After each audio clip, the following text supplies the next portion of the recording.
The words slithered through the festive air. A serpent of betrayal at my own birthday table.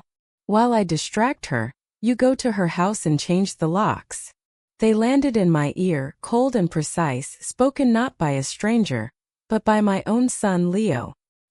He was leaning across the white linen, his mouth inches from the ear of his wife, Clara. They thought the gentle hum of the restaurant, the clatter of cutlery, and the cheerful drone of my granddaughter, Maya, insisting on taking pictures from every angle, would drown them out. They thought I was too absorbed in the simple, joyful act of slicing into my red velvet cake. But I heard them. Arthur Milligan, 75 years old, heard every single venomous syllable. The true horror wasn't just the plot itself, the cold-blooded plan to evict me from my own home. It was the casual, offhand tone. The way Leo said it, as if he were discussing a grocery run or a car repair. As if exiling me from the place I had poured my soul into for 45 years was a minor administrative task. Clara gave a sharp, almost imperceptible nod. Her eyes, hard and calculating, flicked toward me for a heartbeat, a predator ensuring its prey was still oblivious. Then she rose smoothly from her chair. "Arthur, forgive me," she said, her voice a perfect imitation of regret. "I've just remembered an absolutely urgent errand I forgot to run. Something for the kids.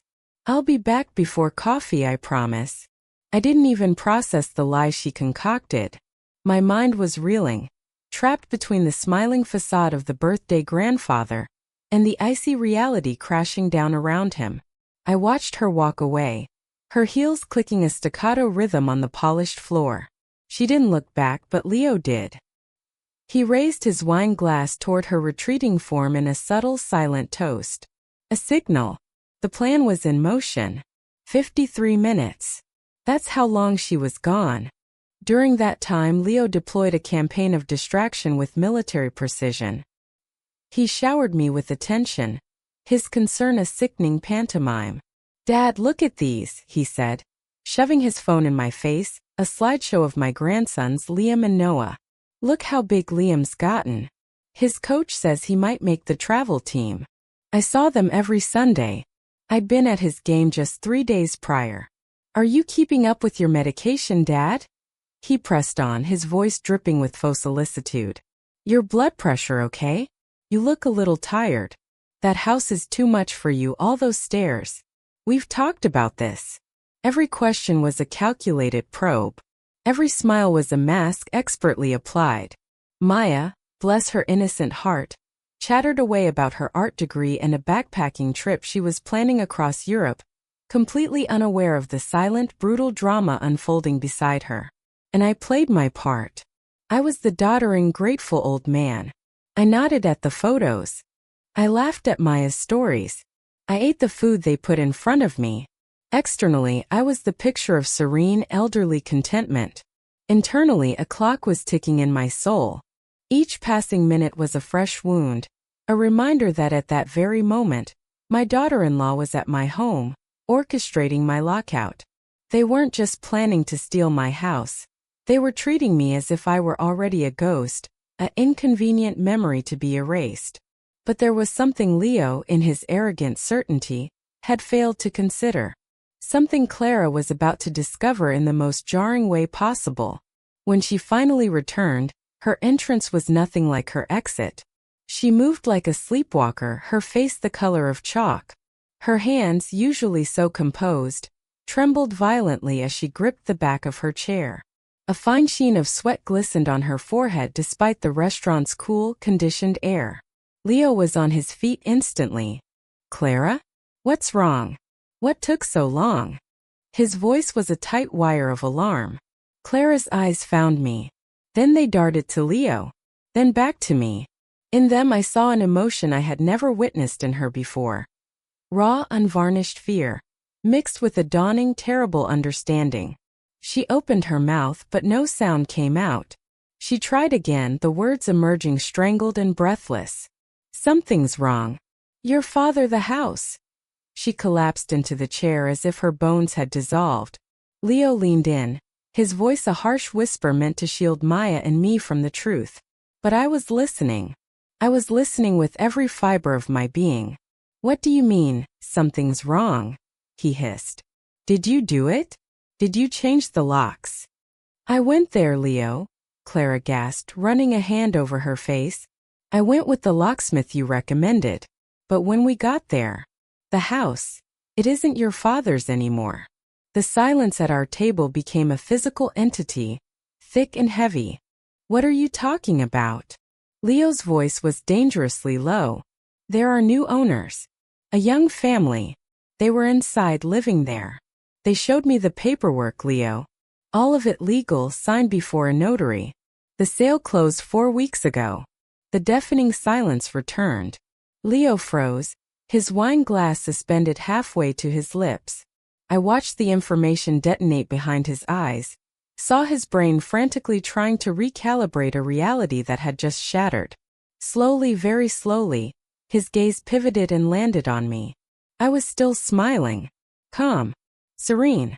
I took a deliberate sip of my water and placed the glass gently back on the table. Maya was still talking about hostels in Amsterdam, a world away from the earthquake that had just leveled her parents' plans. Dad. Leo's voice was controlled, but I could feel the seismic fury vibrating beneath the single syllable. You sold the house? I met his gaze, my own steady and clear. Yes, son. I sold it. There was no need for lies. No need for excuses. It was my house. The result of 45 years of work at Hanover Manufacturing, of overtime shifts that stole my youth, of sacrifices he never knew because I made certain his life was cushioned from my struggles. When? Why didn't you tell us? 4 weeks ago. And I didn't have to tell you. I didn't need your permission. Clara was still pale, her eyes wide as she stared at me. A mouse who had suddenly found the cat was waiting for her. Leo, however, was regaining his color. A deep blotchy red of pure, unadulterated rage. That house was our inheritance. He spat, his voice beginning to draw glances from neighboring tables. It was the only thing of value you had to leave us. That house was mine, Leo, I said, my voice firmer and colder than I had intended. Mine. Not yours. Not Clara's. Mine. Maya finally stopped talking, her confusion dawning as she looked at our tense faces. And where do you plan to live now? Leo's question dripped with sarcasm. Or did you sell your future along with your past? I have a new apartment. A condo. Smaller, manageable, in a building with security. I moved in 3 weeks ago. The money from the sale is in a protected investment account, where it will earn enough interest to allow me to live out the rest of my days with the dignity I've earned. Leo shot to his feet so violently his chair screeched backwards and tipped over with a crash. Clara reached for his arm, but he wrenched it away. Do you have any idea what you've done? He snarled, his composure utterly gone. Do you have any concept of how you've betrayed this family? The irony was so profound it was almost laughable. Here he was, accusing me of betrayal mere minutes after his wife had attempted to illegally seize my property. I didn't betray anyone, Leo, I said, my voice quiet but carrying. I protected myself. To understand how we arrived at that moment at that restaurant table with my son unraveling before me, you have to go back. Back 47 years, to when I was a 28-year-old widower with a 3-year-old boy clinging to my leg, and my world was made of ash. My daughter Eleanor was the love of my life. Her death was not dramatic, not a tragic accident, but a slow, cruel withering from a cancer that went undiagnosed until it was far too late. It bled us dry, financially and emotionally. She left me with a mountain of medical debt, a son who cried for his mother in the night, and a future that seemed like a long, dark tunnel. I worked at Hanover Manufacturing, a sprawling, noisy factory that produced industrial components. I started on the assembly line for $3.50 an hour. The insurance from Eleanor's policy was a joke, a pittance that vanished into the voracious maw of the hospital and the funeral home. I remember sitting on the floor of our shabby rented apartment, Leo asleep in my lap, counting the last $47 in my wallet. The rent was due in 5 days. The next morning I went to my foreman, a grizzled man named Stan, and begged for overtime. Any shift, any hours. He looked at Leo, who was clutching my leg, and then at the desperate determination in my eyes. He saw something. Pity perhaps. Or maybe just a recognition of a fellow man who had been kicked hard by life. "You got it, Milligan," he grunted. "But don't come crying to me when you're dead on your feet." Leo grew up in the break rooms of Hanover Manufacturing. He learned his colors from the wiring diagrams I brought home. He did his homework at a small table in the corner of the grinding department, the air thick with the smell of oil and metal dust. By the time he was 7, he knew how to navigate the maze of corridors to bring me a coffee from the vending machine without spilling a drop. I worked 16, sometimes 18 hours a day. Double shifts, holiday shifts, any shift they would give me. Every extra dollar was a brick. I saved them in a metal toolbox I kept under my bed, because banks felt like foreign, untrustworthy institutions. In 4 years, I had saved $3,000. With that money, I bought a plot of land. It was a sorry, neglected patch on the edge of town, overgrown with weeds and dotted with rubble. The real estate agent practically sneered. "You sure about this, Milligan? There's no sewer hookup out here. The road doesn't even get paved in the winter." I didn't care. It was mine. I found a contractor, a man named Joe, who agreed to let me pay in installments. I became his unofficial apprentice on weekends. I dug foundations. I hauled lumber. I learned to frame a wall and hang a door. Every Sunday, Leo and I would go to the site. He'd play in the dirt with his toy trucks while I worked, my hands growing raw and calloused, my back aching with a fire that would become a permanent resident in my later years. It took us 5 years to make it habitable. 5 years of back-breaking labor and relentless scrimping. By the time we moved in, Leo was 8 years old. To him, it was just the house he lived in. To me, it was a cathedral built with my own blood and sinew. I eventually moved up from the assembly line to a foreman position. My salary crept up, but so did the costs. Leo needed clothes, school trips, eventually a car. I wanted him to have the opportunities one never did. He never went without. He never wore hand-me-downs. He never had to choose between a new textbook and a pair of decent shoes. I made sure of it, even if it meant my own work boots were resoled until the cobbler shook his head, and my winter coat was thinner than it should have been. When Leo announced at 19 that he was marrying Clara, a girl he'd met 6 months earlier at a community college party, I tried to reason with him. "Son, slow down. Finish your degree. Get established. Make sure she's the one." But he was young and infatuated, and Clara had ambitions that stretched beyond his part-time job. I paid for the wedding. $5,000 I had saved to finally put a proper porch on the house. But he was my only son, and I wanted to see him happy. So I watched him marry a woman who, even then, looked at me and saw not a person but a future asset. Clara was, and is, relentlessly ambitious. Leo drifted from one sales job to another, his dreams always bigger than his paychecks. Clara worked as an office manager, and it was her salary that largely kept them afloat. They had my 2 grandsons, Liam and Noah, and I loved those boys from the moment they were born. But 2 children are expensive, and their combined income was stretched thin. So I helped. I always helped. $100 for new cleats.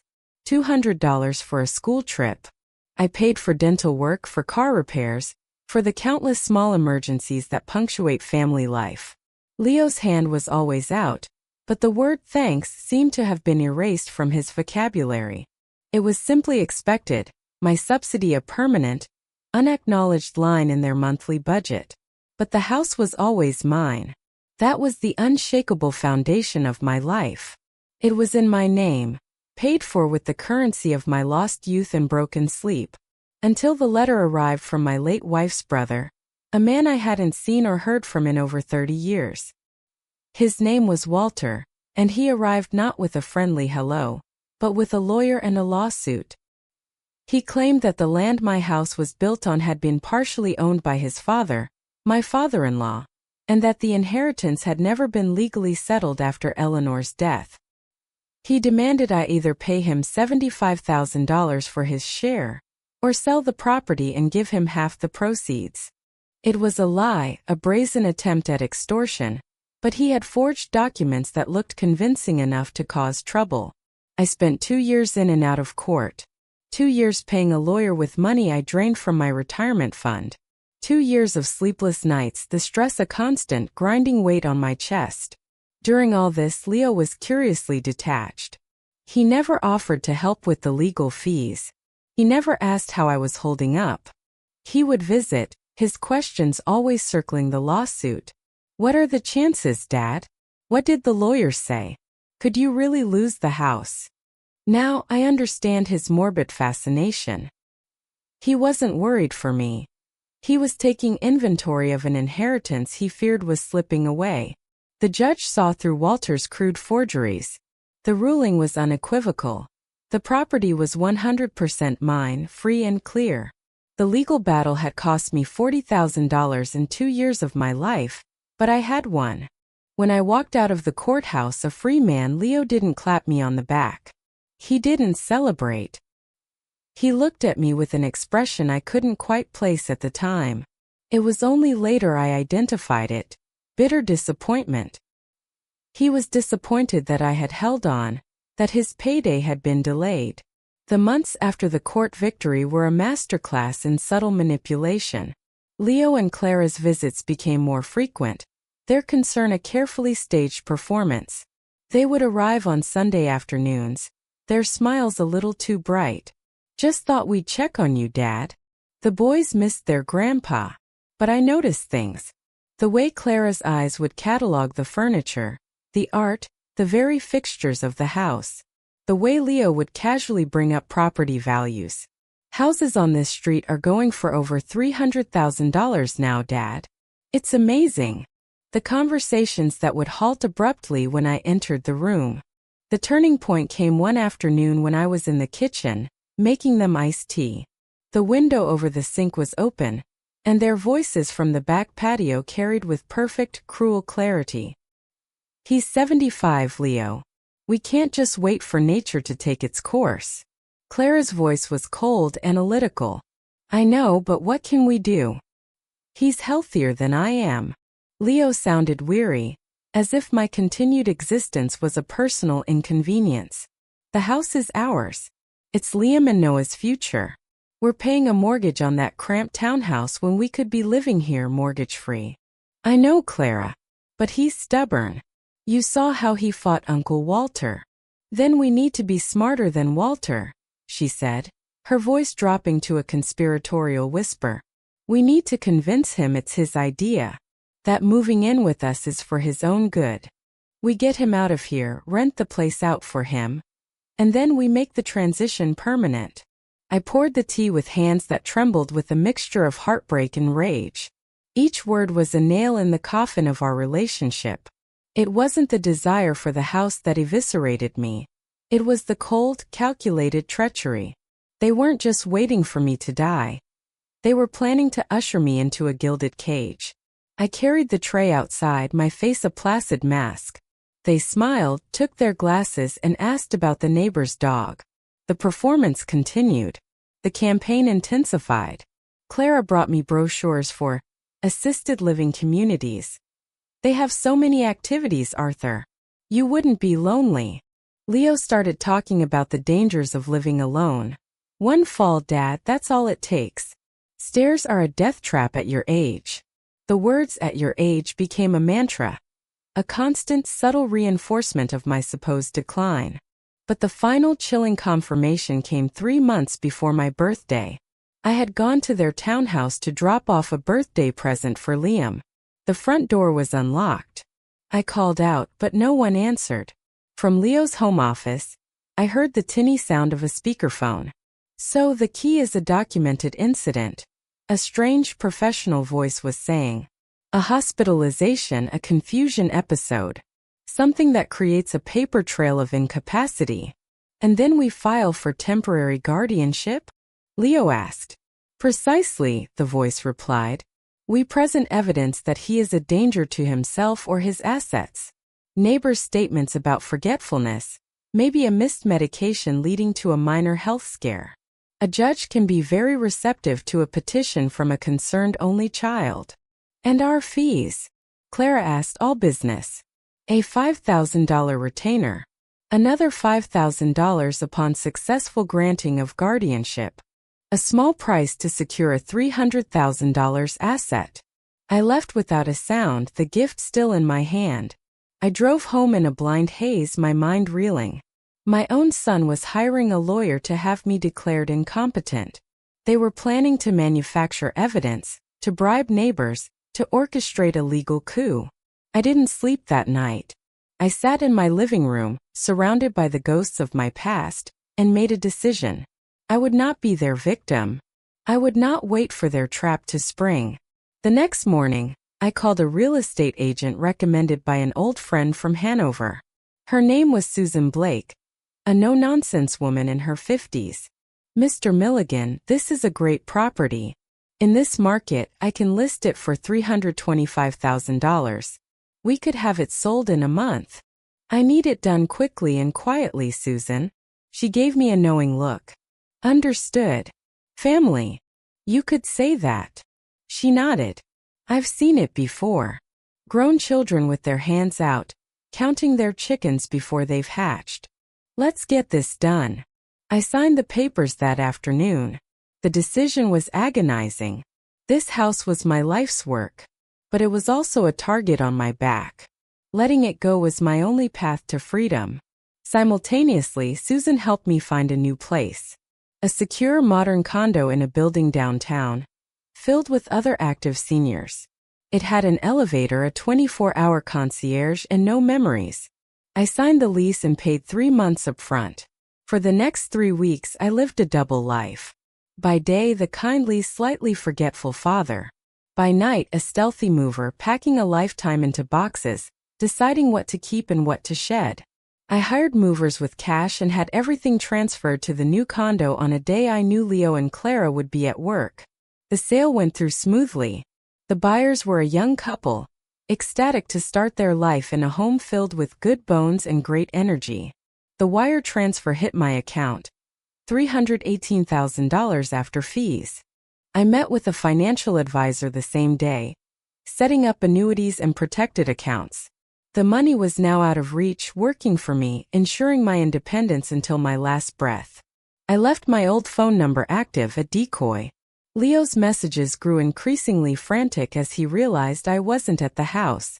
Dad, where are you? We're worried. I gave vague, reassuring replies, buying myself time.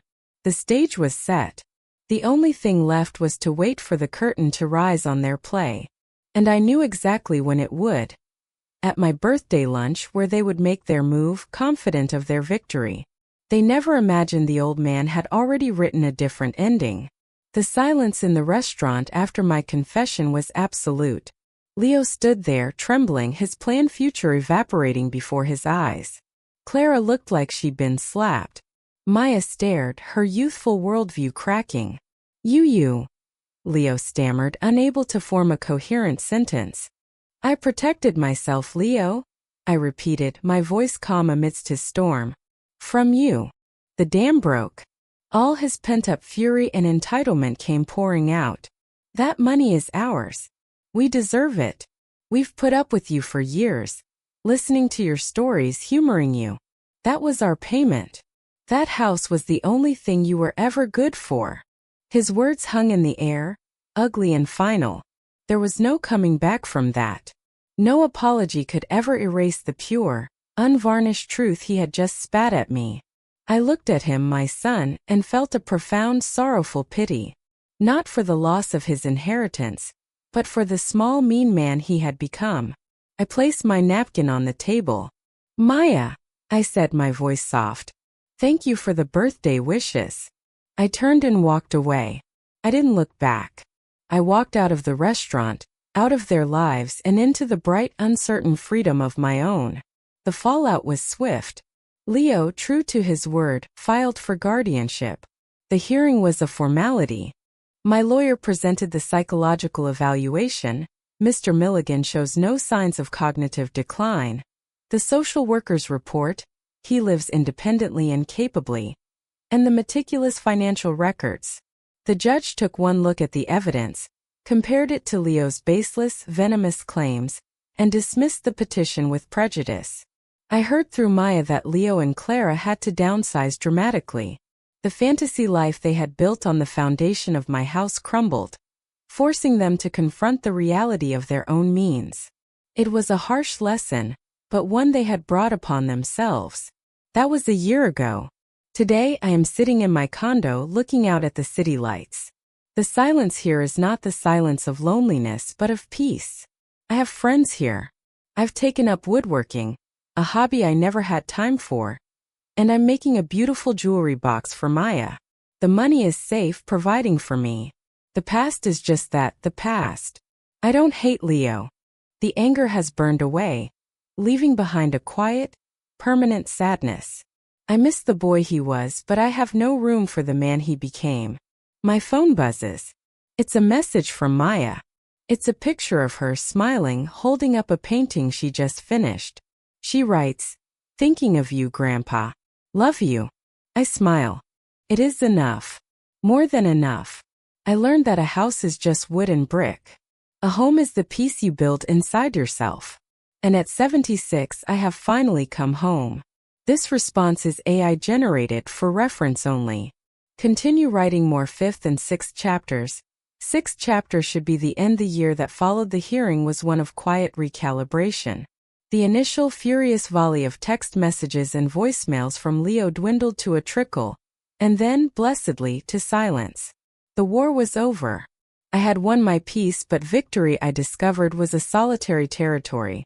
My life in the Cedarbrook residences settled into a comfortable rhythm. The building was a vertical village of retirees, widows, and a few divorced men like me who had found themselves starting over later in life. I became a regular at the weekly woodworking workshop in the building's community room. The scent of sawdust and linseed oil became a new, comforting perfume, replacing the factory smell of Hanover manufacturing that had lived in my sinuses for decades. I was building a small writing desk, something elegant and functional, a testament to a skill I never knew I possessed. My friend, Brenda from the 5th floor, became a true confidant. Our bond, forged in the fires of familial betrayal, was strong. We shared coffee most mornings, our conversations a mix of wry observations about our building mates and the deeper, unspoken understanding of what we had each survived. "It's the silence I still struggle with, Arthur," she confessed one Tuesday, stirring her latte. "Not the noise of them, but the silence of the idea of them. The future I thought I had, with grandchildren visiting every weekend. It's just gone." I nodded, understanding completely. I had pictures of Liam and Noah on my fridge, but they were frozen in time from 2 years ago. They were becoming strangers to me, and that was a specific, piercing kind of grief. It was through Brenda that I learned of a community outreach program needing volunteer tutors for adults working towards their GEDs. On a whim, I signed up. My students were men and women half my age, their lives derailed by circumstance, now fighting for a second chance. Teaching them basic math, helping them parse complex texts. I felt a sense of purpose I hadn't felt since retirement. I was using the sharp, practical mind that Leo had tried to declare obsolete. Then, 6 months after the hearing, the first crack in the wall of silence appeared.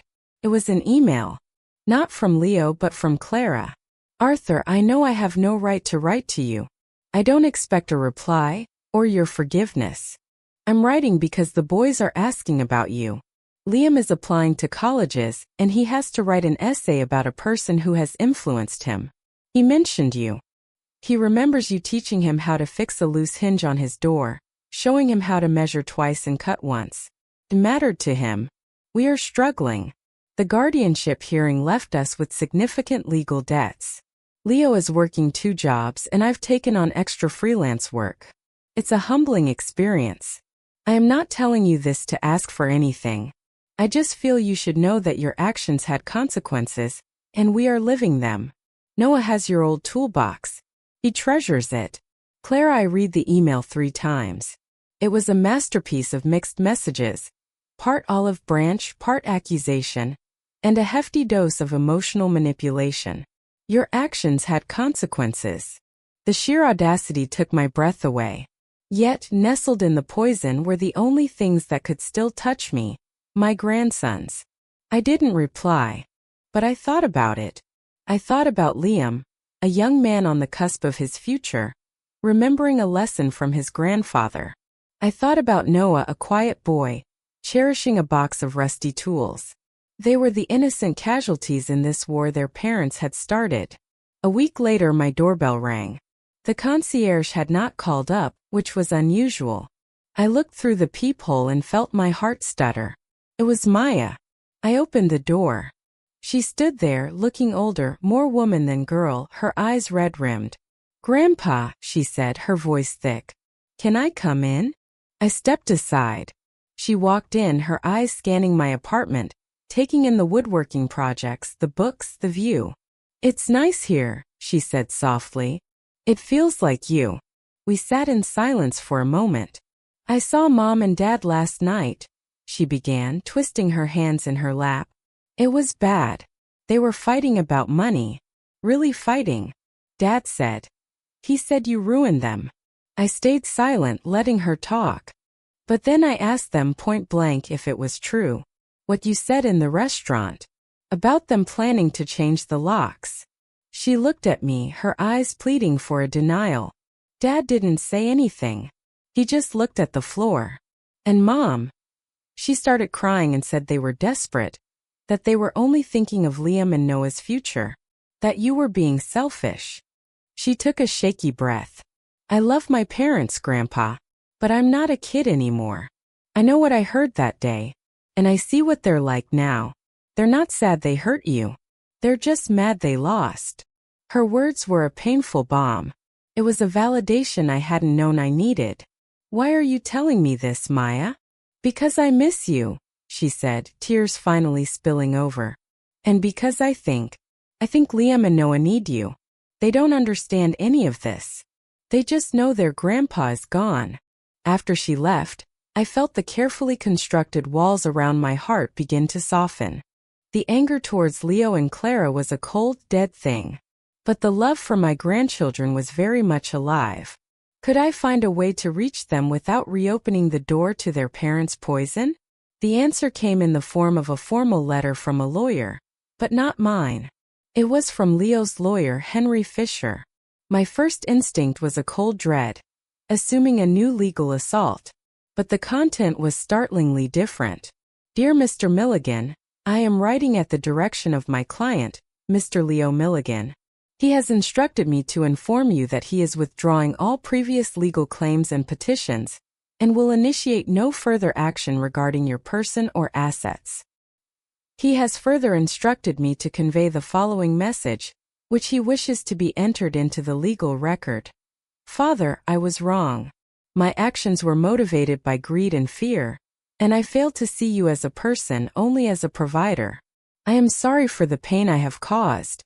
I do not ask for your forgiveness, but I release you from any further conflict from me. Sincerely, Henry Fisher. Esq. I read it again and then a third time.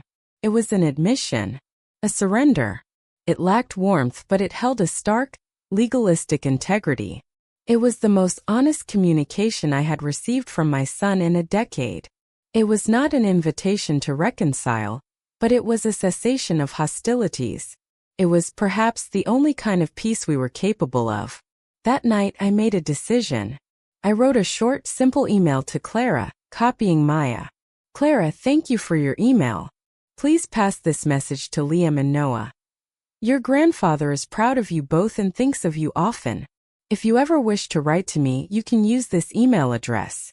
I am always here. Arthur, it was a risk. But it was a risk for them, not for me. I had built a life that could withstand their absence. But perhaps, just perhaps, it had room for their presence on my terms." Another year turned. The first response to my email came not from Liam or Noah, but from a college admissions portal. Liam had listed me as a reference for his application to a state university's engineering program. The notification asked me to complete a character reference form. I spent an entire afternoon on it, writing and rewriting. I spoke not of his father, but of the curious, patient boy who had watched me work and asked intelligent questions. I described his integrity and his quiet determination. I mailed it with a feeling of profound hope. Weeks later, a single email arrived in my inbox. Grandpa Arthur, I got in. Thank you for the reference. It meant a lot. Liam, it was only 2 sentences, but it was a bridge.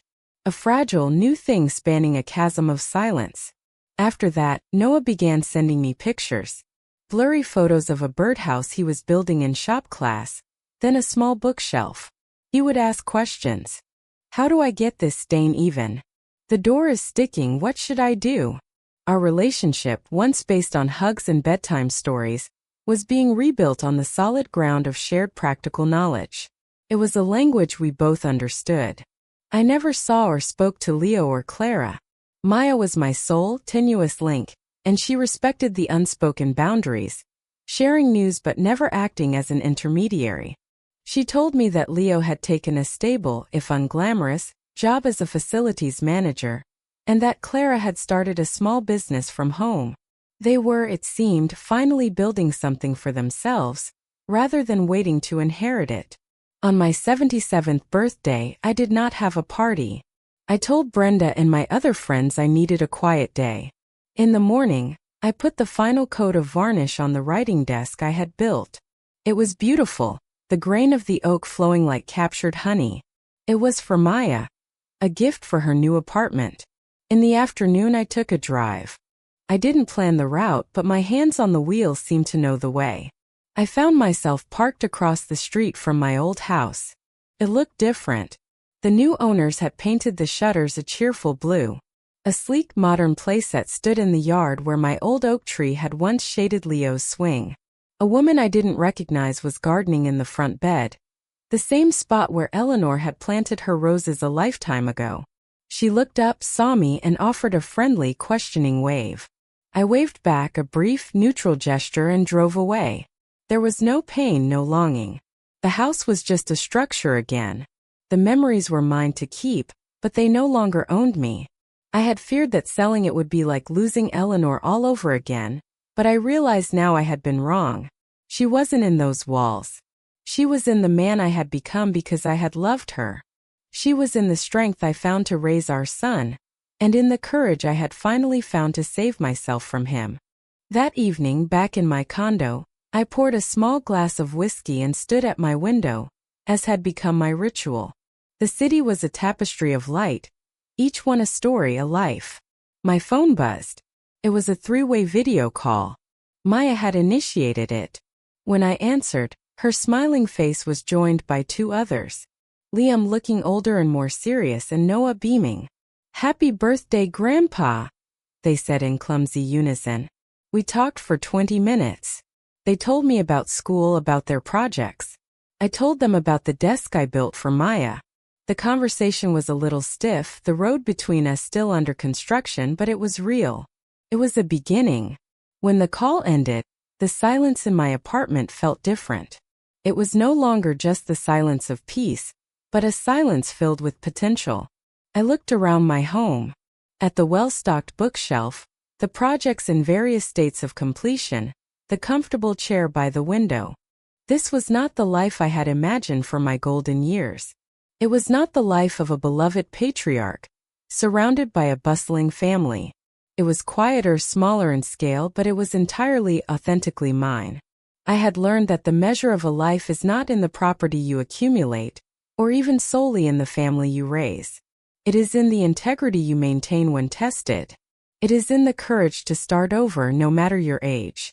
It is in the capacity to protect your own peace without extinguishing your capacity for love. The love for my grandchildren had found a new cautious path.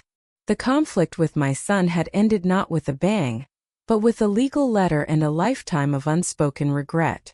It was not a storybook ending. There were no tearful reunions or sweeping apologies. But it was enough. I picked up my whiskey glass and walked to the window, looking out at the endless glittering night. I was Arthur Milligan. I was a father, a grandfather, a widower, a retired foreman, a woodworker, a tutor. I was a man who had built a house with his hands, and later a life with his will. I had lost a son, but I had found myself. And at 77, that felt like the greatest victory of all.